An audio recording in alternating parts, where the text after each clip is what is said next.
What's up everybody, it's your boy Script here, back with another video, and today we're diving into the world of the Pittsburgh native and Taylor Gang representative who goes by none other than Wiz Khalifa.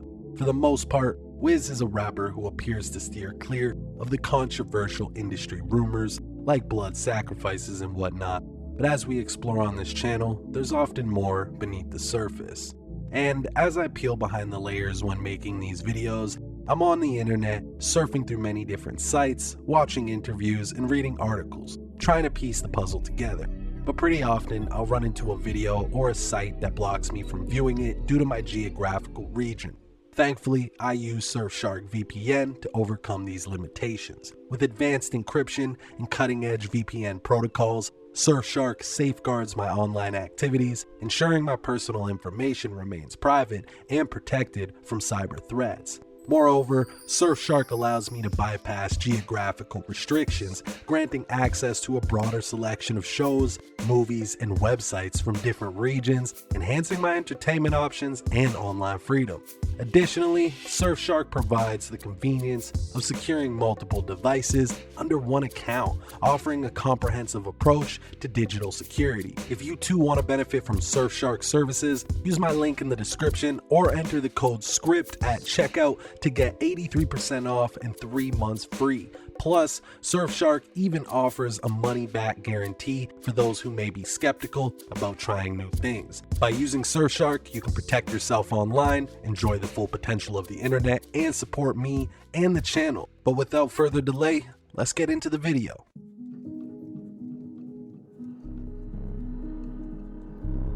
Wiz Khalifa, whose real name is Cameron Jabril Thomas, was born on September 8, 1987 in Minot, North Dakota.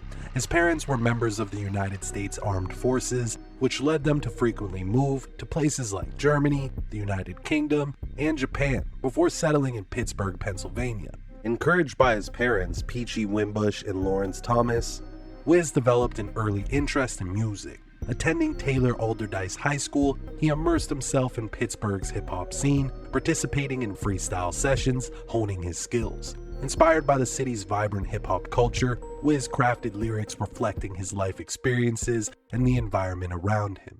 He also heavily embraced the cannabis culture and openly advocated for its legalization. These early roots, filled with diverse influences and a connection to his hometown, laid the foundation for Wiz Khalifa's authentic and successful journey in the music industry.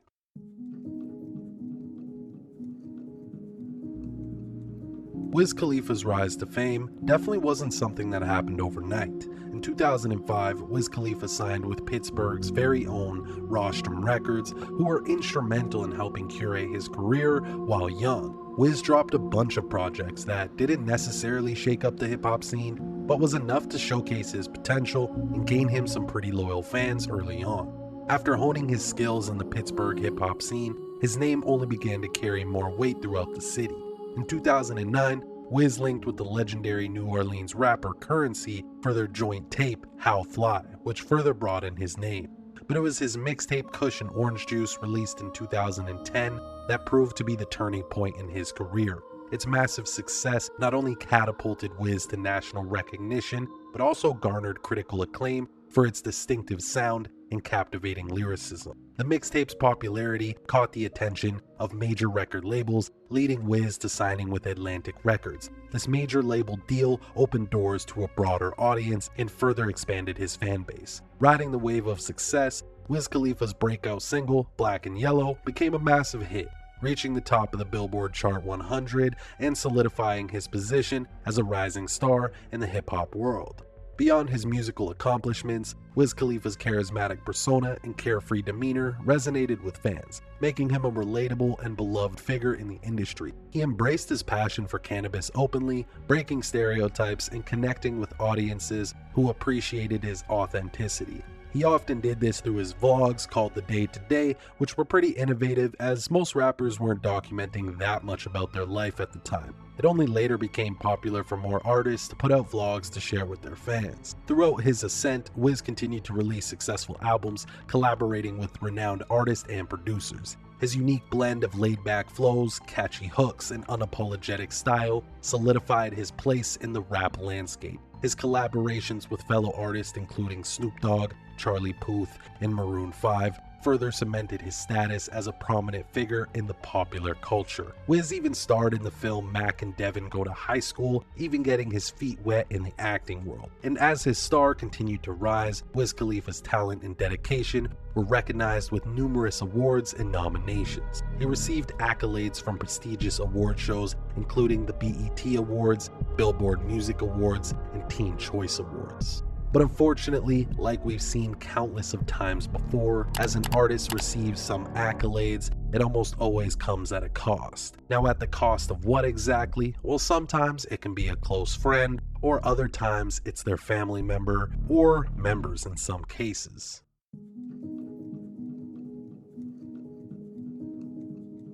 In 2017, just 51 days into the year, news broke that Wiz Khalifa's transgender sister, who goes by the name Dorien Thomaz, or LaLa, died at the age of 32 years old. About 4 days after his sibling's passing, he headed to Twitter to state, quote, "The loss of my sibling has been the hardest thing I've had to deal with, but with your prayers and well wishes, my family will get through this." Like usual, the cause of death at the time was unknown and remained unknown until an interview was done with Wiz Khalifa's mom, Peachy, in 2021 with Distractify.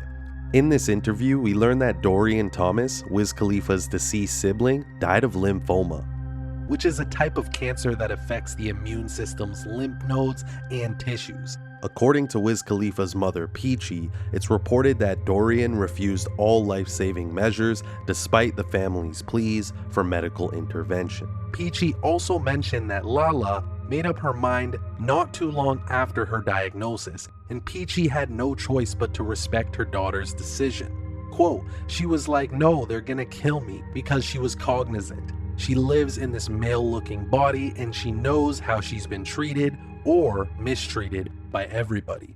Although she was given power of attorney, Peachy chose to let her daughter go on her own terms. She added, quote, "Because I also believe that people deserve to live and die like they want to, I believe that people deserve to have dignity in death," end quote. Despite the death of Wiz's sibling, he didn't let that get in the way of his music creation, because in 2017, he pumped out 3 bodies of work and was gearing up to release his 6th studio album, which was a follow-up to one of his best sellers, which was Rolling Papers.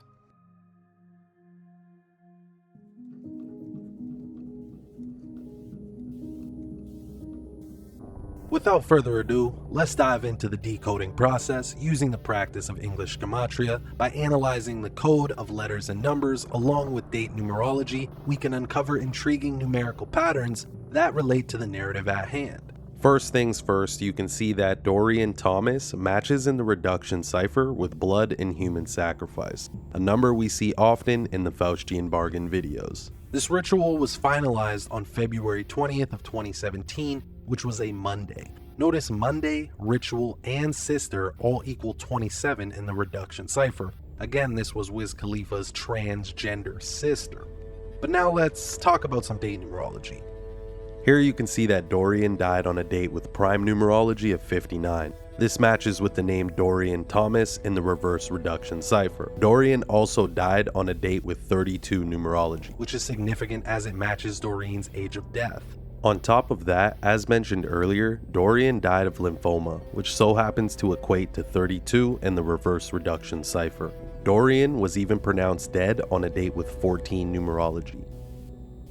But if you just add the day and the month Dorien died, it had 22 numerology. The words dead and died equal 22 in the base ciphers. It's worth mentioning that Dorien died on the 20th day of the month. As you can see, the word death equals 20 in the reduction cipher. On top of all of that, Dorien is obviously Wiz's brother who transitioned at some point. Notice the day Dorien died equals 41 and the word brother equals 41. So I think you guys get what I'm getting at there. Moving away from the date breakdowns of Dorien's death for a brief moment, I found it fascinating that Wiz's brother Dorien was born on October 31st of 1984, a date with 125 numerology. Note the word transgender equals 125 in the ordinal cipher. Calculating the time span from Dorien's death to what would have been his 33rd was a span of 253 days, which so happens to be the 22nd triangular number.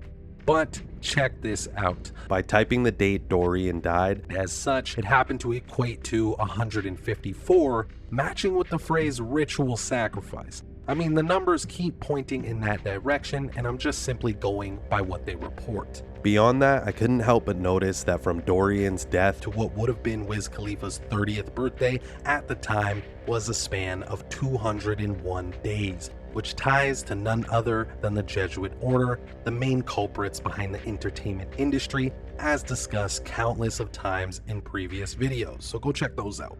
However, these next few observations are what further solidified my suspicions. From Wiz's birthday to the death of his transgender sister is a span of 10,759 days. Notice ritual sacrifice equals 107 and Dorien Thomas equals 59, both in the reduction cipher. Like, come on, seriously, what are the odds? Of course, I titled this video Wiz Khalifa's Faustian bargain, and it wouldn't be right to bring this up without pointing out that from Dorien's death to Wiz's 30th in a span of months and days is 6 months and 20 days, like the number 62 using the rules of numerology. Notice, sacrifice and Faustian bargain both equal 62 in the reduction ciphers, something most of you are used to seeing by now. But check this one out. From the day Dorien was born to the day he died was a span of 11,800 days. Again, using the rules of numerology leaves us with the number 118, matching the word death in the Latin cipher. Another crazy alignment is that Dorien died 3 months and 20 days, like the number 32, from his 32nd birthday. And as mentioned earlier, the cause of death was lymphoma, which again equals 32, like the date numerology of his or her death. Like, come on, that's a whole lot of 32s if you ask me. Also, very much worth mentioning is that the news made sure to really point out the fact that Dorien was Wiz's transgender sister. And not so coincidentally, they were both born 53 days apart, and the word transgender equals 53 in the reduction cipher, so something to think about. But remember, this was the loss of Wiz Khalifa's blood brother, technically. Here you can see blood sacrifice and 32 years old spelled out have a 2-for-2 match in the base ciphers, so what an interesting age for that to go down. But last but not least, the sacrifice of a family member when it comes to entertainers of all kinds usually happens before or after a big milestone, and in Wiz's case he released the follow-up to his best-selling album, Rolling Papers, being Rolling Papers 2. Notice Dorien Thomas died 509 days before the release of this album. But what was really strange was that the title of the album, spelt as such, equals 220, which is literally the date Dorien died, February 20th. So honestly, y'all, this is yet again another case of the Faustian bargain being done right in front of our very eyes. Most will say that we're reaching, it's looking too far into things. But as I mentioned a few videos ago, the highest form of ignorance is when you reject something you don't know anything about. And it's more than likely that those who are quick to deny these numerical alignments are unfortunately very close-minded and get frustrated when stuff like this is pointed out. Almost like it pains them to think that it could actually be the reality of a celebrity, maybe even their favorite one. Which is why I always say, stop worshiping celebrities so much. Just don't pay attention. But yeah, that's gonna wrap this one up, y'all. As always, be sure to drop your boy a comment. Let me know what you think. Did you even know this happened? Did you forget that it happened?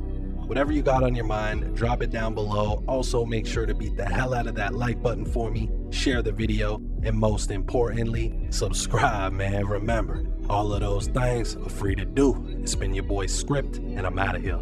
Peace. Peace. Peace. Peace.